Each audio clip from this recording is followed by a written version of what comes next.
God is good. all the time. All the time. God is good. 어제 아침에는 그 기상청 관측사상 최대의 첫눈이 펑펑 내려서 온 대지를 하얗게 덮었습니다. 제가 막 눈이 와가지고요 흥분해가지고 찍은 사진입니다. 저희 집에서. 기분 좋으셨죠? 네. 혹시 어저께 눈 맞아보신 분 계십니까? 손 들어보시죠. 아니 5분? 네 6분. 그러면은 혹시 눈싸움 하신 분? 있으십니다. 예. 또 눈썰매 타보신 분? 없네요. 왜 이렇게 적으시죠? 그 소녀 시절의 그 순수성을 잃어버리셨군요. 저희 믿음이 하나님 앞에서 이렇게 첫눈처럼 깨끗하고 순수했으면 좋겠습니다. 오늘 말씀은 이 믿음의 순수성을 잃어버린 한 왕을 통해 저희가 회복해야 할 깨끗하고 순수한 믿음에 대해서 생각해 보겠습니다. 오늘 말씀의 요절은 열왕기상 12장 28, 29절입니다. 함께 읽고 제가 기도하고 시작하겠습니다. 시작. 두 금송아지를 만들고 무리에게 말하기를 너희가 다시는 예루살렘에 올라갈 것이 없도다. 이스라엘아 이는 너희를 애굽 땅에서 인도하여 올린 너희의 신들이라 하고 하나는 베델에 두고 하나는 단에 둔지라. 기도하겠습니다. 하나님 감사합니다. 귀한 또 주일을 이렇게 허락하여 주셔서 하나님 전에서 나와서 이렇게 예배드리며 주님 주시는 말씀과 찬양과 은혜를 주시기를 원하셔서 감사합니다. 저희가 마음을 활짝 엽니다. 주님 이 시간 저에게 주시고자 하시는 말씀을 주시고 또 저희가 이 귀한 말씀을 통해서 영적인 분명한 방향을 잡고 나아가는 인생 살 수 있도록 도와주십시오. 저를 불쌍히 여기셔서 성령께서 좀 붙들어 주시고 저를 좀 당신의 도구로 사용하셔서 이 말씀을 선포하여 주시기를 기도합니다. 감사하고 예수님 이름으로 기도합니다. 아멘. 저희는 지난 열왕기서 말씀을 통해서 세상에서 가장 뛰어난 지혜와 부의 축복을 받았던 솔로몬이 이방 여인들과의 결혼으로 우상 숭배자로 전락하게 되는 모습을 보게 되었습니다. 하나님은 이로 인해 통일 이스라엘 왕국이 분열될 것을 예언하셨습니다. 오늘 말씀은 하나님의 말씀대로 이스라엘이 쪼개지게 되는 그 과정과 그 가운데 실패한 2명의 왕의 이야기가 나옵니다. 말씀에 앞서서 오늘 그 등장하는 2 왕의 이름이 비슷해서 헷갈리는 분들이 계실 것 같아서 살펴보고 가겠습니다. 자, 왕 이름이 이제 오늘 르호보암이 나오죠. 르호보암은 누굽니까? 솔로몬의 아들이고요. 남유다 원래 이제 통일 이스라엘 왕이었다가 남유다 왕이 되는 거죠. 그다음에 여로보암은 누굽니까? 나중에 이제 북이스라엘 쪼개진 북이스라엘의 왕이 됩니다. 둘 다 지금 보암으로 끝나고 앞에가 르호 뭐 여로 막 이러니까 굉장히 비슷하고 그죠? 또 둘 다 왕이고 막 그러니까 헷갈리시는 것 같아요. 그래서 저희들이 이제 이거를 잘 이런 배경을 가지고 잘 살펴보도록 하겠습니다. 제 1장 이스라엘 왕국은 어떻게 분열되게 되었는가? 12장 1절로부터 24절입니다. 12장 1절을 보십시오. 솔로몬이 죽자 그의 아들 르호보암이 세겜으로 갔습니다. 그는 솔로몬의 세자로서 왕으로 즉위하고자 세겜까지 간 것입니다. 그런데 왜 예루살렘에서 즉위식을 하면 되지 먼 세겜까지 갔을까요? 이는 세겜의 중요성 때문입니다. 지도를 한번 보겠습니다. 세겜은 예루살렘으로부터 북쪽으로 약 60km, 이렇게 65km 정도 떨어진 그 에브라임 산지에 위치해 있었습니다. 지도가 없나요? 과거 아브라함은 이 세겜에서 그 가나안 땅에 이렇게 들어와서 처음 이렇게 제단을 쌓고 여호와의 이름을 부른 곳이 바로 이 세겜입니다. 또 야곱이 100크시타를 주고 그 세겜의 아버지 하몰의 자손에게서 산 밭도 이곳에 있었습니다. 어디냐면 이게 이제 나중에 쪼개지는 거거든요. 이게 남유다가 되고 이게 이제 북이스라엘이 되는 거예요. 세겜은 이게 잘 안 보이네요. 이쪽에 있어요.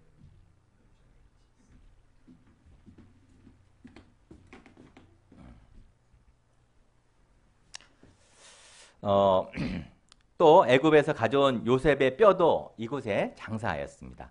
이처럼 세겜은 지역이 가진 역사적 의미도 깊고 당시 북이스라엘의 중심이기도 했기 때문에 르호보암은 자기가 거하는 지역 유다 지파만이 아니라 북이스라엘의 다른 지파들에게도 새 왕의 등장을 알리고 그 영향력을 끼치고자 이곳에서 즉위식을 하고자 했던 것 같습니다.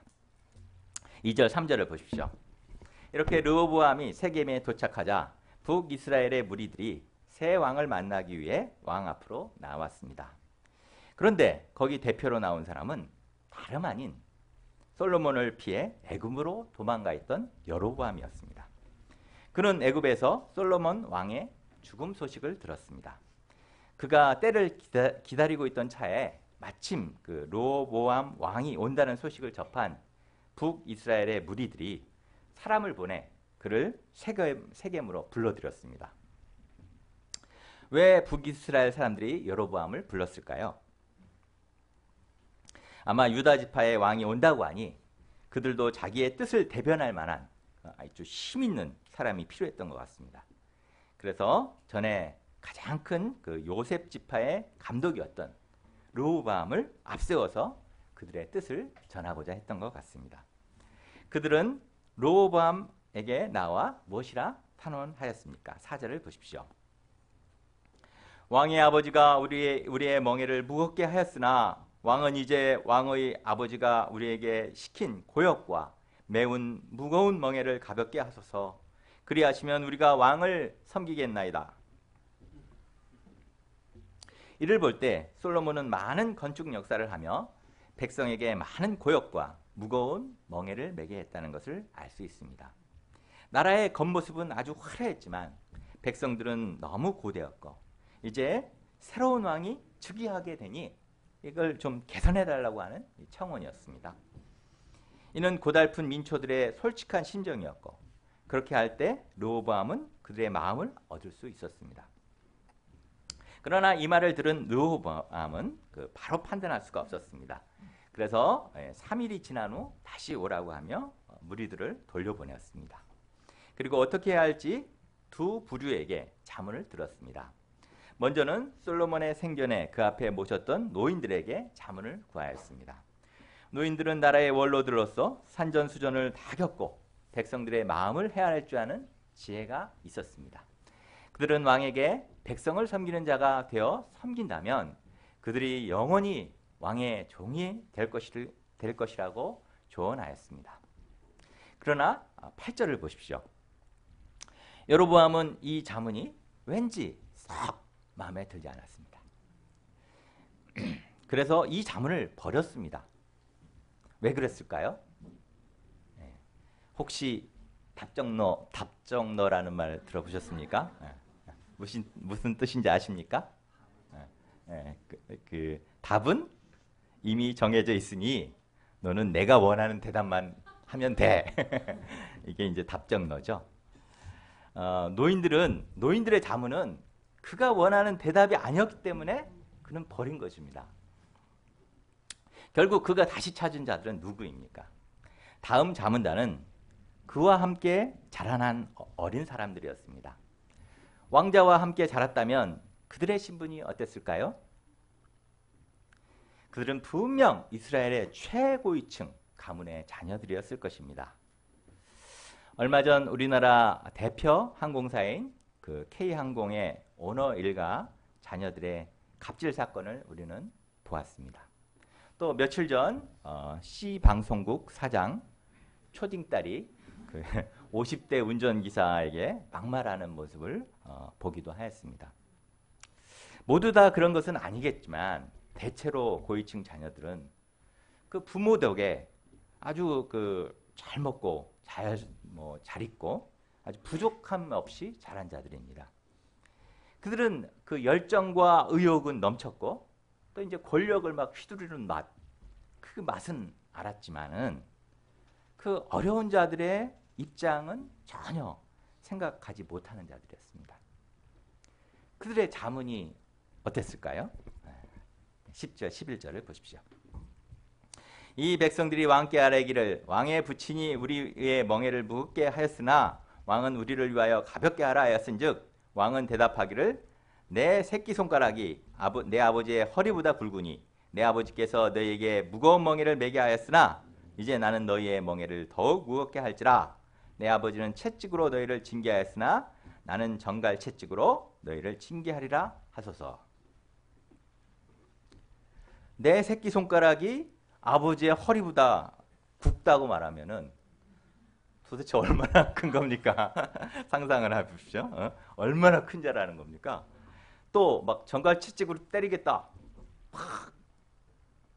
이거는 완전 강압 정치를 하겠다는, 강압 정치를 예고하는 무시무시한 말이었습니다. 그런데 이 말을 들은 왕은 어떠하였습니까? 그는 이 말에 완전 흡족하였습니다. 그는 만연의 웃음을 탁 띠면서 입이 해벌레 이렇게 벌어져 가지고 바로 이거다 이렇게 생각하였습니다. 그는 참으로 듣고 싶은 말만 듣는 자였습니다. 드디어 3일이 지나 백성들이 나오자 르호보암은 미간에 주름을 콱 만들고 그냥 눈에 힘을 팍 주고 무서운 목소리를 탁 하면서 이제 소년들의 자문대로 말했습니다. 내 아버지는 채찍으로 너희를 징계했으나 나는 정갈 채찍으로 너희를 징치하리라.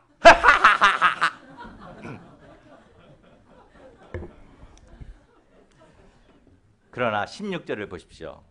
이 말을 들은 이스라엘은 그의 생각과는 달리 무서워하기보다는 오히려 분노하였습니다. 우리가 다윗과 무슨 관계가 있느냐? 이새의 아들에게서 받을 유산이 없도다. 이스라엘아 너희의 장막으로 돌아가라. 다윗이여 이제 너는 내 집이나 돌아보라. 이렇게 말하면서 다 떠나갔습니다. 르호보암 왕이 왜 이토록 포악한 말을 했을까요? 그는 그동안 솔로몬 왕에게는 한마디도 못하다가 자기가 왕이 되니까 이들이 이렇게 촥 타져와가지고 말하는 거 보니까 이게 나를 깔보는 게 아닌가, 이렇게 생각했을지도 모르겠습니다. 또 그는 내가 왕인데 왕이니까 이게 막 세게 강하게 이렇게 나가야 한다고 생각한 것 같습니다. 처음부터 힘으로 기선제압을 해가지고 이제 이렇게 팍 해야지 두려워하고 복종할 것이다 이렇게 생각한 것 같습니다.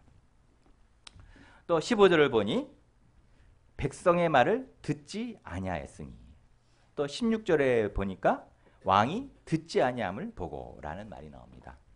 즉 그에게는 자기가 듣고자 하는 말 외에는 듣는 마음이 없었음을 알 수 있습니다. 솔로몬은 하나님께 지혜를 구할 때 듣는 마음을 주사 선악을 분별하게 하소서 이렇게 기도했잖아요. 그러나 그는 백성들의 고단한 마음을 들을 마음이 전혀 없었고 그저 왕으로서의 이 자존심만 앞세우고 기싸움에서 밀리지 않고자만 했던 것입니다. 솔로몬의 신하였던 노인들은 섬기는 왕도를 충고하였습니다. 백성을 섬기는 자가 되어 그들을 섬기고 좋은 말로 대답하소서. 원래 다윗의 왕들은 르호보암처럼 포악하게 말하고 채찍으로 휘두르고 군림하는 왕도가 아닙니다. 목자가 양들을 돌보듯이 섬기는 왕도입니다. 그래서 다윗이 왕으로 대관식을 할 때 그는 노새를 타고 왕궁에 입성하였고 솔로몬도 다윗의 나귀를 타고 다윗의 나귀를 탔습니다. 심지어 예수님은 새끼 나귀를 타셨습니다. 백마를 타고 위에서 내려다보지 않으시고 낮아져서 백성들과 눈높이를 맞추셨습니다. 나귀는 그 짐을 져주는 동물입니다. 백성들의 무거운 멍에를 덜어주는 것이 바로 섬김입니다. 나귀를 탔던 다윗 왕은 이스라엘 12지파를 통일시켰으나 군림하고자 한 르호보암 왕은 이스라엘을 분열시켰습니다. 18절을 보십시오. 그래도 르호보암 왕은 분위기 파악을 못하고 역군의 감독 아도람을 보내 반발하는 백성들을 아주 초장의 힘으로 제압하고 강압정책을 밀어붙이고자 했습니다. 그런데 온 이스라엘이 그를 돌로 쳐 죽였습니다. 르호보암은 그제서야 깜짝 놀라 급히 수레를 타고 예루살렘으로 도망하였습니다. 19절을 보십시오. 이에 이스라엘은 마침내 두동강이가 납니다. 아까 본 지도처럼 남쪽에는 다윗의 지파인 그 유다와 유다가 위치해 있고 또 북쪽에는 이제 10지파 나머지 10지파인 그 여로보암이 세운 그 북이스라엘 국이 서게 됩니다. 이게 이제 둘로 딱 나뉘게 되었습니다. 이상에서 이스라엘의 분열의 직접적 원인이 무엇입니까? 직접적으로는 르호보암이 백성을 섬기고자 하기보다는 군림하고자 했기 때문입니다.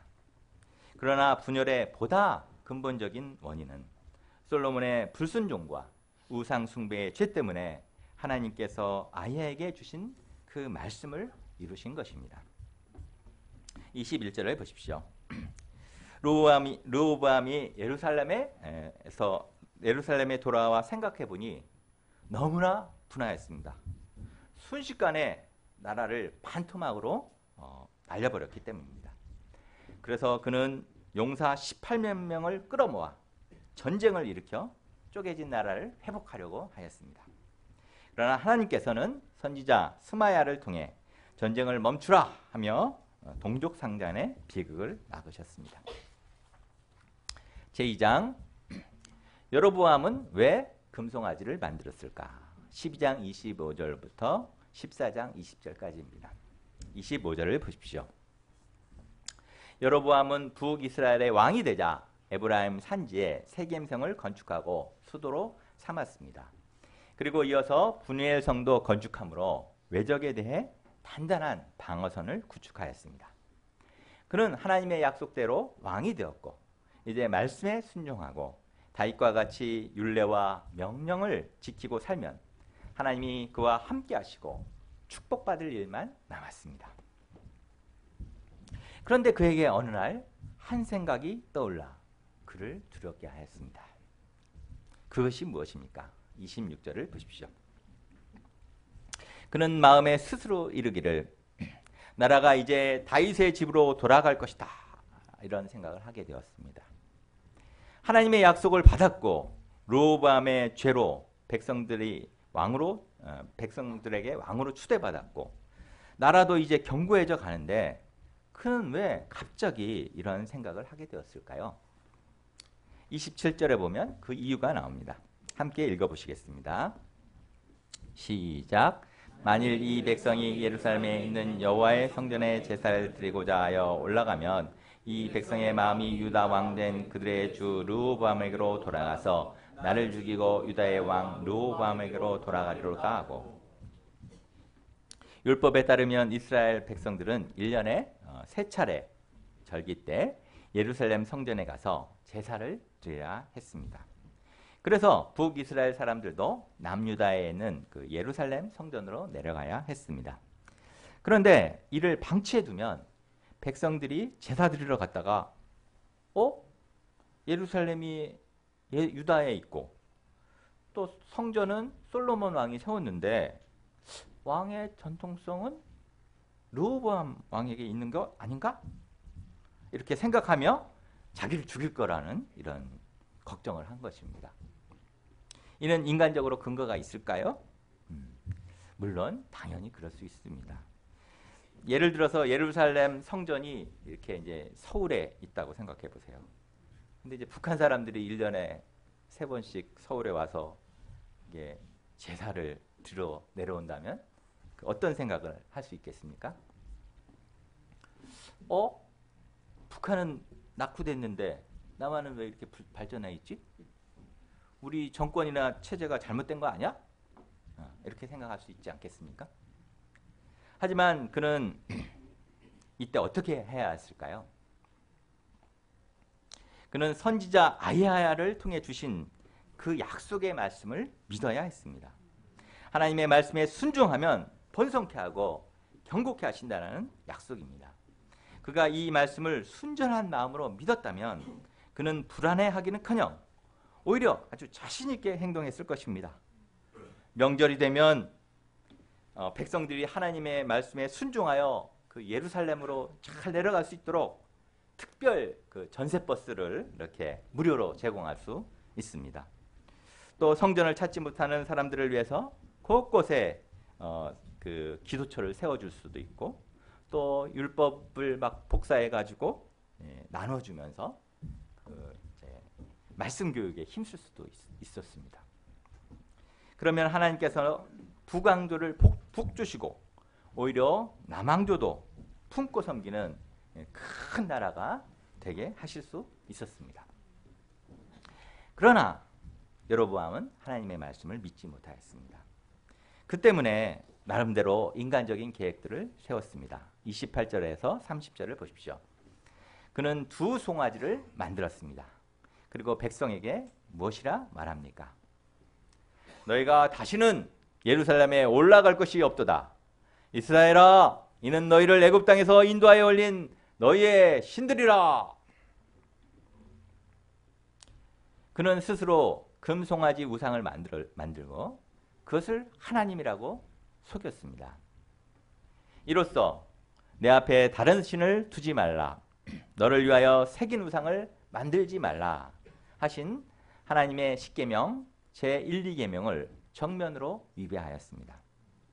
하나님은 어떤 신의 형상도 만들지 말라고 하셨습니다. 금송아지가 아니라 강하고 자애로운 인간 아버지나 어머니의 모습으로도 하나님의 형상을 만들어서는 안 됩니다.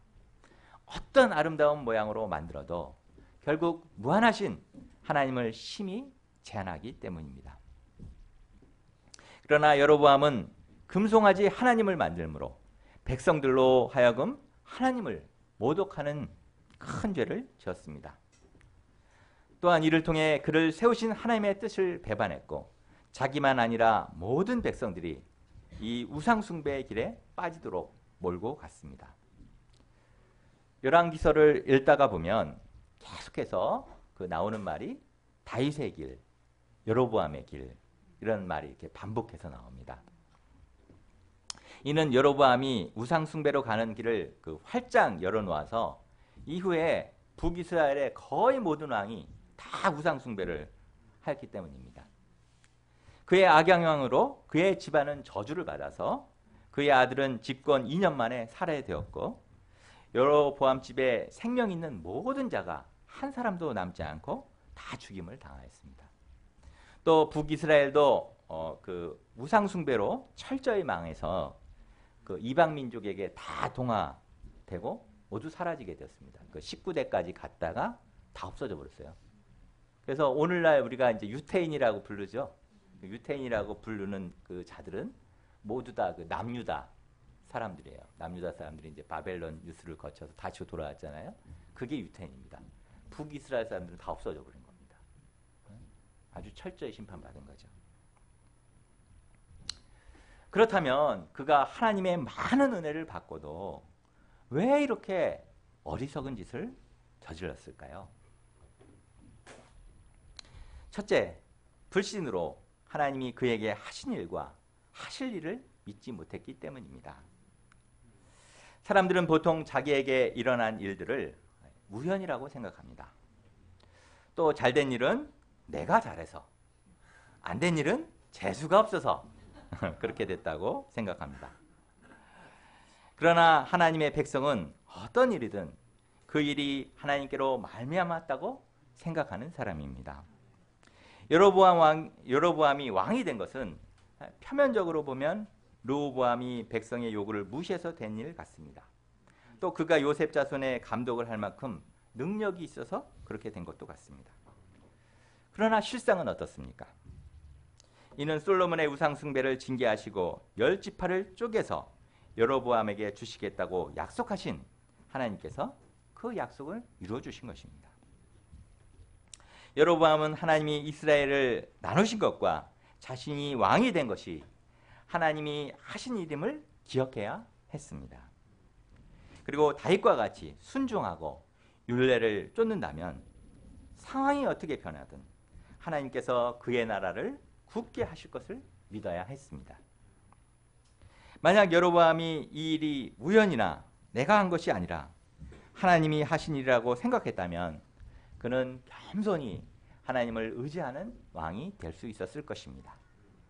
그러나 그는 아히야를 통해서 하나님이 그를 왕으로 세우실 것을 들었고 실제로 과부의 아들로서 왕이 되는 특별한 은혜를 덧입었지만 그런 믿음이 없었습니다. 그가 하나님이 자신에게 하신 일을 믿지 못했을 때 그는 자신의 왕권을 지키는 데만 혈안이 되었습니다. 내게 일어난 일들이, 내 인생에 중요하게 일어난 일들이 우연입니까? 아니면 하나님이 하신 일입니까? 이 일이 하나님으로 말미암아 일어난 것이라고 생각하고 하나님의 뜻을 찾는 사람이 바로 하나님의 사람입니다. 다윗은 참으로 어려운 일을 많이 겪었습니다. 그러나 그는 인생의 중요한 순간마다 이 일이 하나님께로 말미암아 된 일이라는 것을 영접한 사람입니다. 목동이었던 자신을 왕으로 세우신 것도 하나님이 세우신 것을 믿었습니다. 사울에게 억울한 이 핍박을 받는 것도 아들 압살롬의 반역으로 이 도망가던 상황도 그는 이 일이 모두 하나님으로 말미암아 이루어진 것이라 생각했고 오직 그 가운데 하나님의 뜻을 찾아 쫓고자 하였습니다. 그때 그는 그 자리에서 하나님께 순종하는 삶을 살 수 있었습니다. 그가 가장 두려워했던 것은 하나님이 그를 멀리하실까 그 한 두려움뿐이었습니다. 둘째, 하나님보다 하나님이 주신 축복에 더 매였기 때문입니다. 하나님보다 주신 축복에 매일 때 축복의 근원 되시는 하나님을 잃어버리게 됩니다. 사울왕도 하나님이 주신 그 왕의 자리에 축복에 매였을 때 하나님의 말씀을 버렸습니다. 이렇게 축복에만 매달리는 자는 그 축복의 원천을 몰라 그것을 잃을까 봐 아주 늘 노심초사합니다. 받은 축복을 다 잃어도 축복의 샘 되시는 하나님께 구하면 얼마든지 더 받을 수 있다는 것을 안다면 그 마음에 여유가 생기고 오히려 그 축복을 퍼주는 자가 될 텐데 어리석게도 그 작은 욕심에 눈이 멀어서 그것을 보지 못합니다.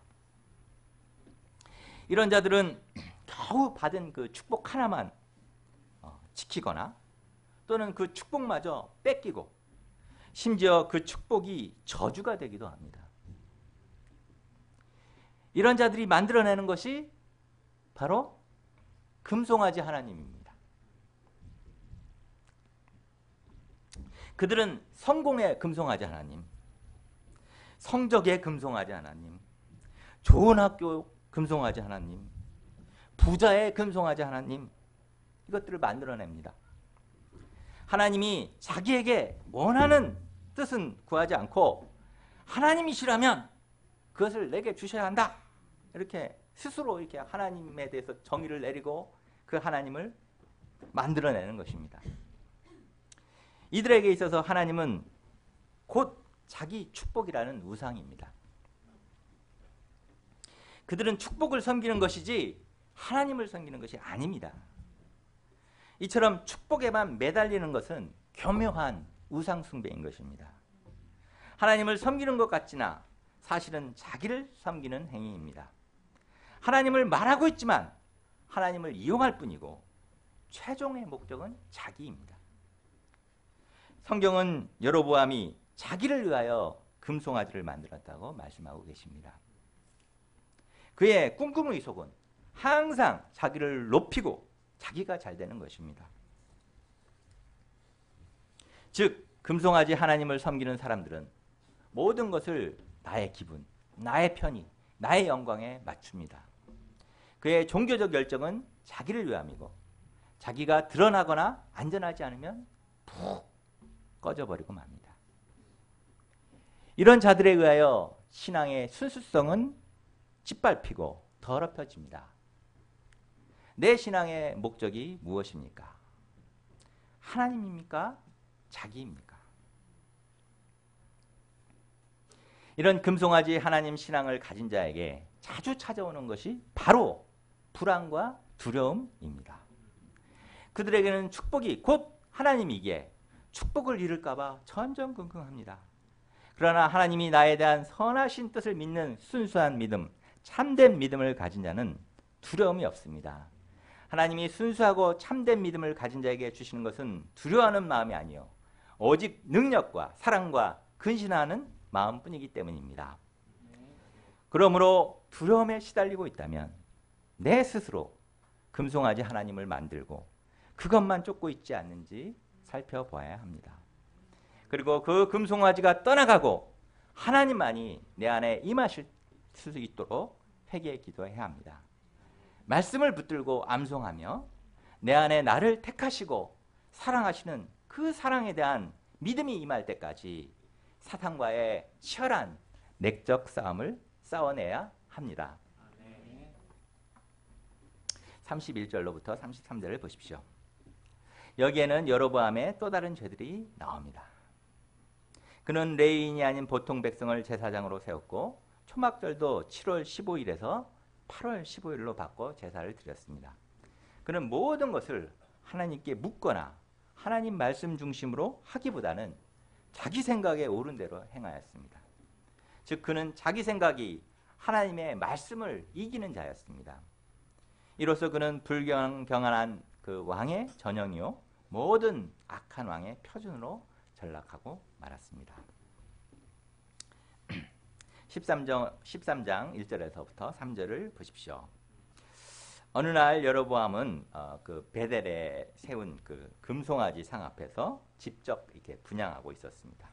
그때 하나님으로부터 보냄을 받은 무명의 선지자가 유다에서 올라와 여로보암에게 외쳤습니다.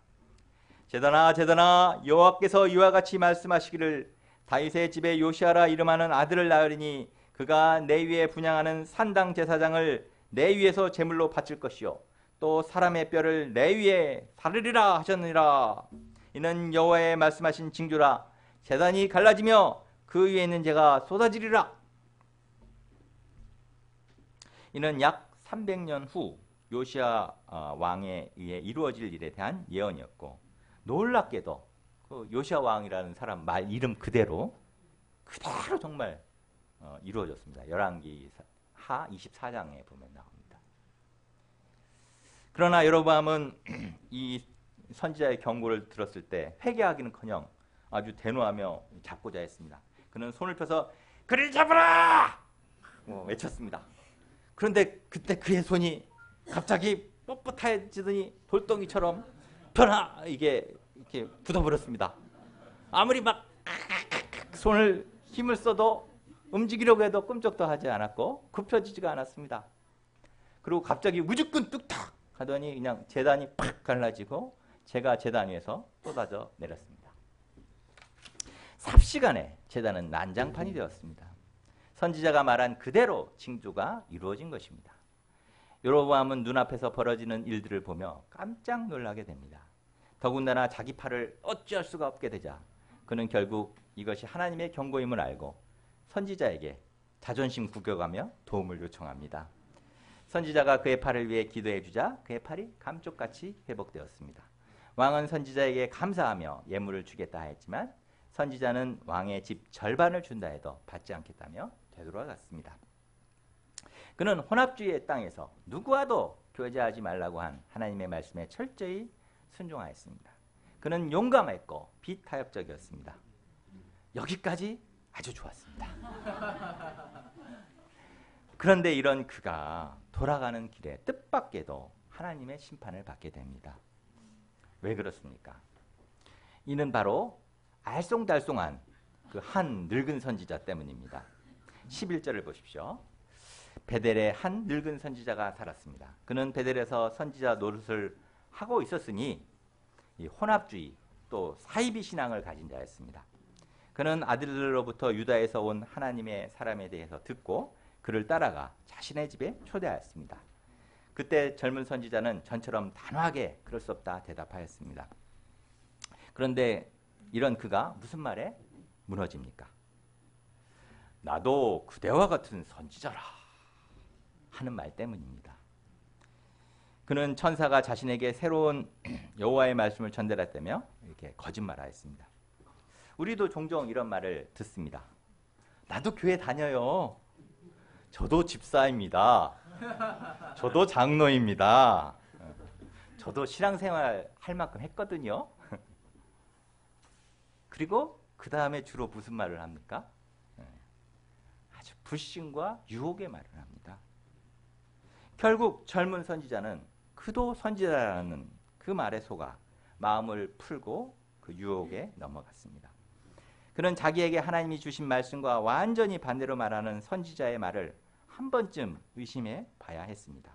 그리고 이것이 하나님에게서 온 말인가 기도하며 시험해야 했습니다. 요한일서 4장 1절에 보면 사랑하는 자들아 영을 다 믿지 말고 오직 영들이 하나님께 속하였나 분별하라. 많은 거짓 선지자가 세상에 나왔음이라 라고 하였습니다. 그리고 그는 배고픔과 목마름의 유혹을 참을 수가 없었습니다. 또 자기가 아주 큰 일을 했기 때문에 이 정도는 내가 대접을 받아도 되지 않을까 이렇게 아마 생각을 했던 것 같습니다. 그리하여 그는 늙은 선지자의 말을 영접하고 그 집에 들어가 먹고 마셨습니다. 그가 먹고 마신 일이 별일 아닌 것 같지만 이는 결국 자기에게 주신 하나님의 말씀을 가볍게 여기고 불순종한 큰 죄입니다. 결국 하나님은 그를 징계하셔서 사자에게 물려 죽게 하셨습니다. 이로써 젊은 선지자는 두 번의 메시지를 전한 셈이 됩니다. 한 번은 살아서 여로보암에게 하나님의 심판을 전했고 또 한 번은 불순종하는 그 시대 사람들에게 선지자라도 하나님의 말씀을 듣지 않으면 심판받게 된다는 메시지를 아주 온몸으로 전하게 되었습니다. 여로보암은 이 소식을 듣고 왕이라도 망할 수 있다는 것을 알고 가장 먼저 회개해야 했습니다. 그러나 그는 그렇게 하지 않았습니다. 33절, 34절을 보십시오. 여로보암이 이 일 후에도 그의 악한 길에서 떠나 돌이키지 아니하고 다시 일반 백성을 산당의 제사장으로 삼았으므로 이 일이 여로보암 집에 죄가 되어 그 집이 땅에서 끊어져 멸망하게 되니라. 14장에서는 여로보암의 죄와 영향력으로 그 지방과 이스라엘이 하나님의 심판을 받을 것을 말하고 있습니다. 여로보암은 자신의 아들 아비야가 죽는가 그 여부에 몰두해 있었습니다. 하지만 한 아이가 죽는 것은 일도 아니었습니다. 오히려 이 아이는 하나님께 선한 뜻을 품었기에 조상의 묘실에 들어가고 나머지는 비참한 죽음을 당하게 됩니다.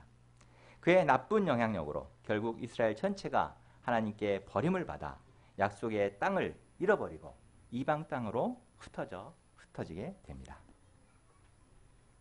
저는 대학 시절 인생 허무와 정욕, 목마름의 고통 가운데 하나님의 일방적 은혜로 구원함을 덧입었습니다.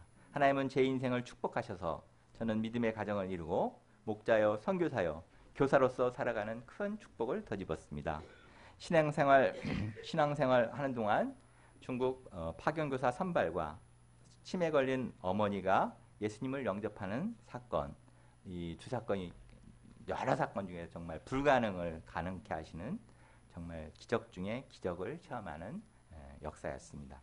그 외에도 저는 숱한 하나님의 축복을 맛보았습니다. 이러한 축복을 주신 것은 주님을 알고 쫓도록 주시는 은혜였습니다.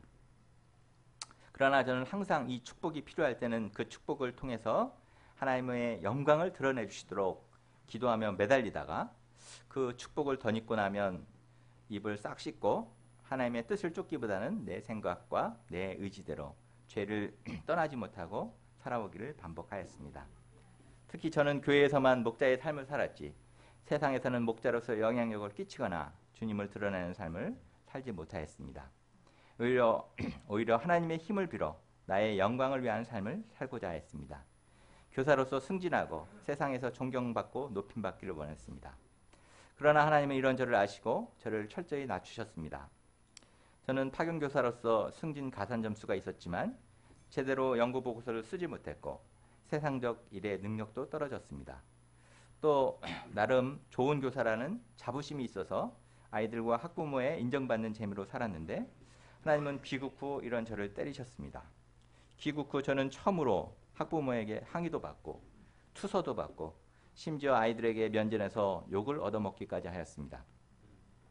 또 매년 뽑기로 반을 뽑는데 이상하게 그 학년에서 가장 문제가 많다고 소문난 아이들이 항상 제가 맡은 반에 배치되는 몇 년 동안 계속 전교에서 이름난 아이들이 전부 저희 반에 왔거든요.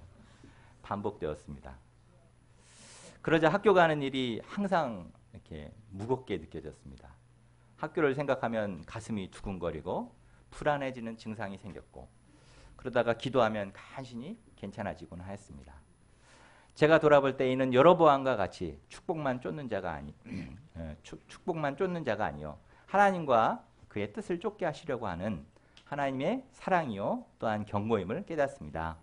제가 이 일을 통해서 제게 두신 하나님의 뜻을 기억하고 내가 아닌 하나님의 영광을 드러내는 하나님의 도구된 삶, 순수한 믿음의 삶 사는 자가 될 수 있기를 기도합니다.